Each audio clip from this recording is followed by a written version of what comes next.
Hello and welcome to another episode of Feeding Fatty. This is Roy. This is Terry. So we are the podcast, of course, chronicling. Yes, thank you. Chronicling our journey Sounds like into wellness. That it's all encompassing. Trying to clean up our eating habits. Get in a little bit better exercise routine, as well as get in a good mindset and mind space as well. Last couple episodes we talked about our Reiki sessions and then our meditation. So if you haven't listened to that, we're just giving it a try and see if it's something that works for us. And we've also we've talked a little bit about our internet issues that we may be experiencing, as well as we're just trying to get back in the habit of doing these more personal recordings so we can let them loose on Thursdays. We're still going to continue to do our professional interviews that we will air on Tuesdays. But anyway, just wanted to talk a little bit about where we are. We've been doing the plant-based for maybe 3 or 4 weeks, and that's encompassed with intermittent fasting. We usually eat lunch around noon, dinner around 6 or 7, and then fast until, the next day. And we'd had really good luck. And then this, I guess it was last Thursday or Friday, just probably stress, tension, a lot of stuff. We just kind of went crazy a couple days there. But, beginning yesterday, we got back on track and then doing good today so far. So, I think it's important to say that, we're trying all these new and different things to, see what we can find that works for us. But, we still struggle, and we've got, I've got 50 years of bad habits, and I'm glad that you said I've got 50 years. Bad habits, accumulated, thoughts and conditioning and things like that, we're still trying to break that, to work through. Yeah. And it's not to say that what we're doing is the end all be all, because of course we are not the professionals. We're not medical professionals. We're not physicians. We are doing what is working best for us at the time.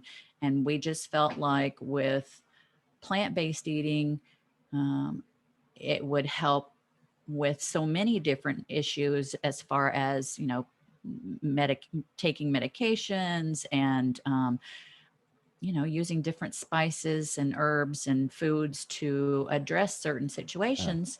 We felt like that was going to be good, but it is not. It's not easy once, you've been a carnivore your whole life and you just drop everything. Yeah. And I have been having hamburger cravings and chocolate. I have been wanting chocolate. I am a sweet. I have a sweet tooth. Yeah. So. Yeah. And I don't think we are not on such a strict course that those are things that we can't do. If we feel like we need some protein, some meat or something like that, then it's perfectly okay to, go do that. For me, my personal journey though, is that I can't, if I have a little bit, then I've got to have a lot. So I usually do better with just being restricted from doing it. But if I think in my mind that I can do it anytime, that usually helps. It's not that I can't, it's just I choose not to, because part of the way, because even beef is a little bit worse, but I just feel like it just weighs me down and just stays with me for a couple days, which it does based on the digestion tract and everything. But I felt better. It's just I'm gonna tell you, sometimes it's like that you lose that fun portion. Vegetables, they're just not fun. It's not as fun as going to Buffalo Wild Wings and having some wings or hamburger, or going to someplace else, and then when you really start processing that thought, you think that food's not supposed to be fun. It's supposed to help you to live. And we can still go out and with friends or fellowship with people and not eat things that we don't want to. Yeah, we don't have to base it around a celebration. I mean, food doesn't have to be for celebration, but I mean, it has been. That's the facts. Yeah. So oh, go ahead. I'm sorry. No, I was just saying that's part of for me, that's part of that hard habit to break. Yeah. Yeah. And I have to tell you, the last, I guess, week and a half, of me having these cravings, I have in the past been able to just eat a little bit and then be satisfied and be okay. And that'll quench my craving. But lately, not so much. Yeah. I mean, I want more. I do. And I don't want to tempt you with my cravings. Yeah. You know what I mean? I mean, that's kind of a hard place to be. Yeah, no, and I appreciate that. And that's something that, we talk about between ourselves, because I'm lucky that I have, Terry to support me, because it's hard if you don't have somebody that gives that a second thought, bringing stuff into the house or always wanting to go out to eat. So, I appreciate that and thank you for that. But on the other hand, it's like, but we can also work, that can also work against us, because it's like, oh, go ahead and try that. We could do that. Yeah. We can have a little bit of that. Yeah. Oh, no. Well, but I think it's just important, for you to have you don't need permission. That's not a good word, but it's the only word I can think of. Don't say that. But, it's like you have permission to bring in or do what you need to do for you. So, it's kind of that double-edged sword that I have to be strong and not, just be, if you wanted something like that you felt like you really, really needed, then it shouldn't be a temptation for me. No. And I feel like, if I want it bad enough, I'll go get it. And, it's not, we don't have that many hiding places here. So the food is the food. It's right. Where it is. Right. And I usually check out stuff coming through the door just to see if there's a treat or something in there for me. Help me unload it. But, I think mainly, I think we both just wanted to get out there that, we struggle, but we try. And, we're trying to string this together, not only the plant-based, but in the fasting, but then also we're doing this meditation. And it seems like it's helped. I feel much more grounded and centered. Some days are harder than others to, feel like to take the time to do it. And then some others, it's just like your mind is so cluttered that even if you do it, it doesn't seem very fruitful. But I think it is. I think it's self-realization that your mind is cluttered first off, but sometimes you can work through that clutter to say, if you just keep repositioning or keep reinforcing, just breathe and just clear your mind and just think about that breath. Anyway. Yeah, I mean, and so many different things have been happening, like with everybody. Everybody has so many different things going on, and we're not any different. It's, internet issue. I wish there was an internet issue meditation that we could do fixed. Yeah.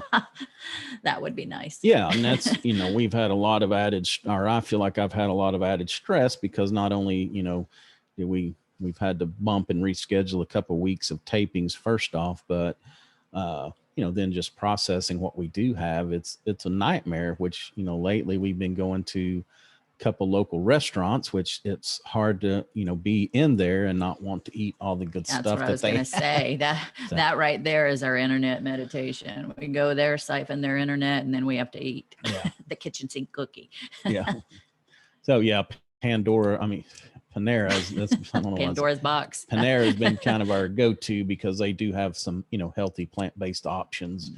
I'm not going to tell you that this weekend we got kind of a late start on some things, and we went to the Buffalo Wild Wings not to, eat some of their yummy wings. So, but we split. But we did, we split. And the thing is, we did it. It happened. Now the big next step is just getting over it and getting back on, because I don't think, if we can eat clean the way we want to 90% of the time, then we're way ahead of the game. And so what I'm working on for me personally is just not letting, this these few days of flub up wreck me from now forward.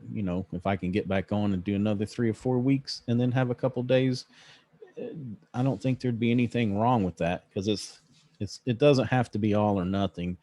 I think just trying to make improvements is kind of where we're at, and hoping that we can improve it day over day. But I feel so much better when we were eating, Oh when my we're gosh. eating the vegetables and fasting.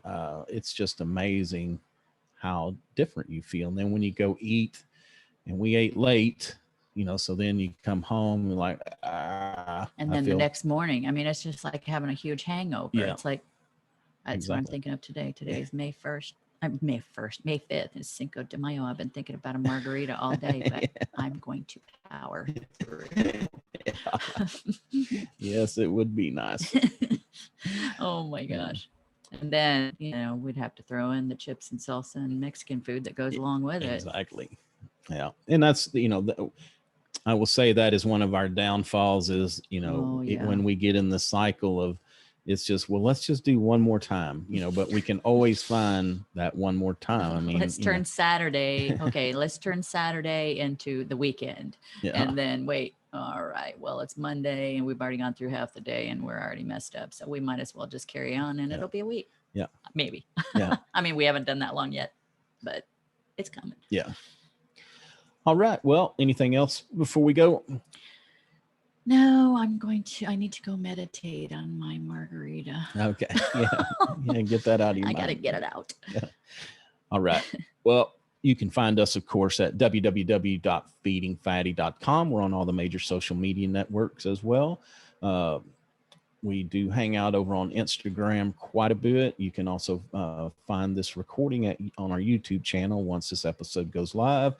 We're always open for conversation. If somebody, if you have a question, you have a topic you want us to cover, we'd be glad to try to do that. If you just need some reinforcement, reach out. We'd really like to, build our engagement on our Facebook page or Facebook group, try to be there to help people. So reach out, we'll see what we can do. But until next time, that's going to do it for Roy. I'm Terry. Goodbye.